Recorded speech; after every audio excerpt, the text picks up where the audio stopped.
Once upon a time, we used gold, or paper that represented safely stored gold, as money. It worked well for thousands of years, partly because gold is independent, and partly because it keeps its purchasing power. An ounce of gold buys you as much food, clothing, and energy as it did 50, or 150, or 1,550 years ago. Compare that to modern money, which seems to buy you less and less each year. 100 years ago, when the Federal Reserve Bank was formed, a dollar would buy you this much oil. 50 years ago, it bought you this much. Now, it buys you this much. That's not very much, is it? In fact, in the 100 years since the Federal Reserve Bank was formed to protect the currency, the purchasing power of the dollar has fallen by this much. Why did governments stop using gold? In 1914, the British and German governments were committed to various spending programs and World War I, a war that probably needn't have happened, and neither had the money or gold to pay for it. So they took their countries off the gold standard and, free of its restraints, printed the money they needed. In 1971, the American government was committed to various spending programs and Vietnam, a war that probably needn't have happened. And it didn't have the money or gold to pay for it, so it took America off the gold standard and, free of its restraints, printed the money it needed. Sound familiar? If governments didn't have the power to run up deficits, these wars could never have happened. There wasn't the gold to pay for them. The bill is eventually paid by the people through the stealth tax that is currency devaluation by inflation. Now the world operates under a system of money and credit known as fiat. It's the law that what we use as money be money. The government and its banking agencies have the power to issue money, but no one else may do so. Unlike gold, of which there is a finite amount in the world, with this fiat system, there is no limit to how much money can be created, so inflation becomes inevitable.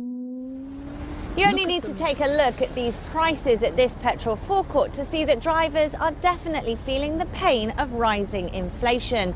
Drivers are already paying $15 million a day more for petrol than they did a year ago, which means getting from A to B is just going to get even more expensive.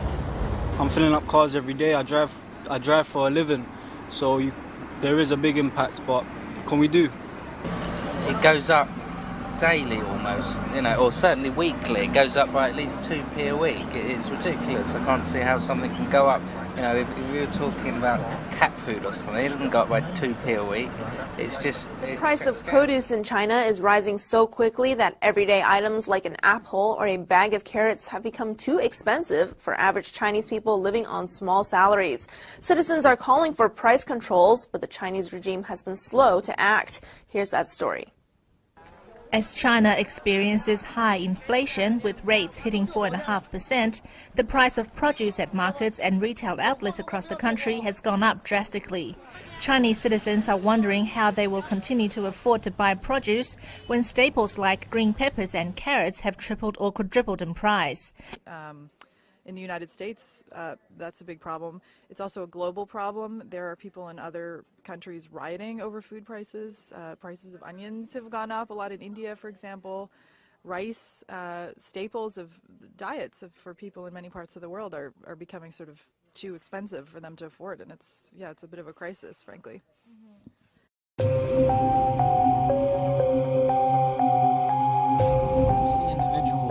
Very concerned about inflation in the developing world, less concerned in the developed world, partially because we don't feel it as fast as the developing world does, but they're making tracks in the direction of gold and silver. Why are they buying it? Are they buying it because they're gold bugs? No. Are they buying it because they're fascinated with the shimmer and shine of the metal? No. They're buying it as an antidote to poison. Indians have always bought gold for two reasons: adornment, which is for cultural, festive or weddings. Along with that, on the back of the mind, they have an investment value for it. Whether it's a family in India, China, France, the UK, they're all faced with the same dilemma. Demand in India rising 70% last year. In China, 54% last year for both gold and silver.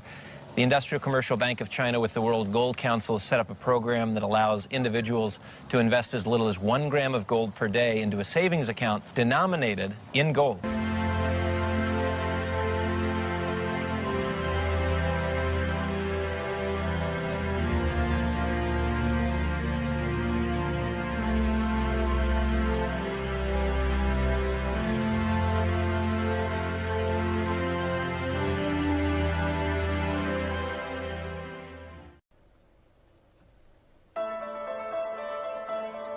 Your money, what is it worth today?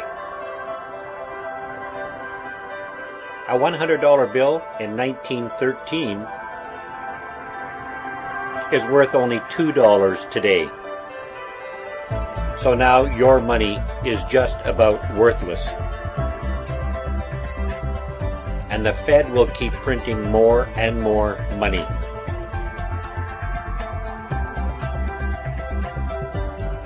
But what if you could turn it around, $1 at a time, and make your money worth more than it is now?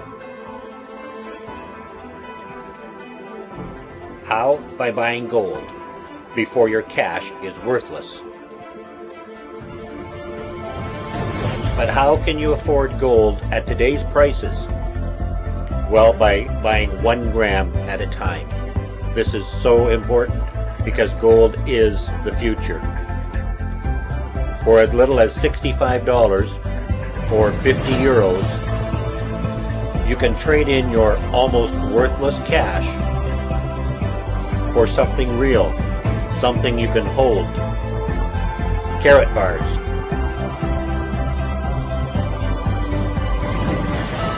Which keeps its value and can be stored securely and is easily accessible, just like a savings account. But an account backed by your gold.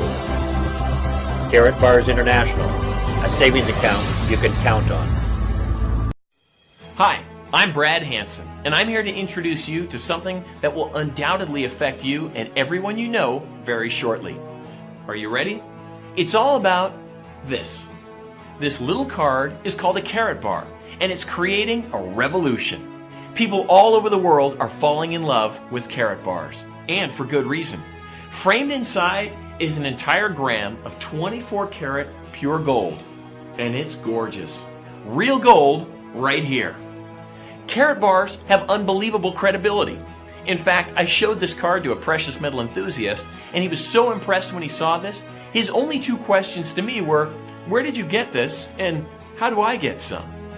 KARATBARS make perfect sense. Not only are they affordable, you have real currency in denominations you can actually use. And KARATBARS International makes it extremely simple to exchange this currency for this one. Now, here's something that the collectors are going absolutely crazy over. KARATBAR collector cards.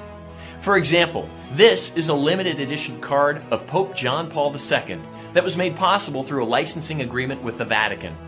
This card has the potential to become far more valuable over time and is sure to sell out very quickly, as only 100,000 of them were created. What's more is that KARATBARS International will be offering additional custom cards, all limited editions and all with a unique theme. Now, if you're like me, you'll have a hard time keeping KARATBARS to yourself. You'll want to show them off to your friends and other people you know. And believe me, once they see these up close and personal, they'll be asking you, where in the world can they get theirs?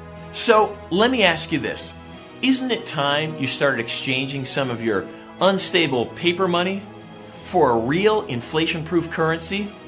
You can start by getting your hands on one of these, a KARATBAR. So if you haven't already done so, you can create your free account right now. It only takes a moment, and you'll see just how easy it is to start accumulating this new global currency.